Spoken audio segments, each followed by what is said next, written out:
আসসালামু আলাইকুম রহমতুল্লাহ। একখান কত লিখি করতে না ভাই, মানে যাতে ন বুঝতাম বয়স কম আছিল এতে মনে মনে মানে চিন্তা করতাম দে বাপ মা আড়ালাই কি যে মানে আড়ালাই কি গরিতে যে আসলে মানে ইয়েন একান্তে ভুল ধারণা, ইয়েন একান্তে গুণা গজ্জি ইয়েন এখন বুঝির।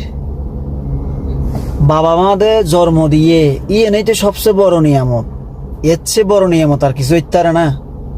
বাপ মা আল্লাহ কিজে ন কিজে ইয়ে হইলে সম্পূর্ণ ভুল ধারণা। বাপ মাদের জন্ম দিয়ে ই বললে সবচেয়ে বড় নিয়ামত। তাই আলহামদুলিল্লাহ আল্লাহর কাছে লাখ কোটি শুক্রিয়া।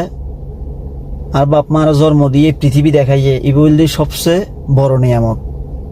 আমি আর কিছু না চাই, আল্লাহর কাছে দোয়া করি যেন আর বাপ মা সুখে থাকে এবং সুস্থ থাকে, ইয়ে নাই আল্লাহর কাছে দোয়া করি।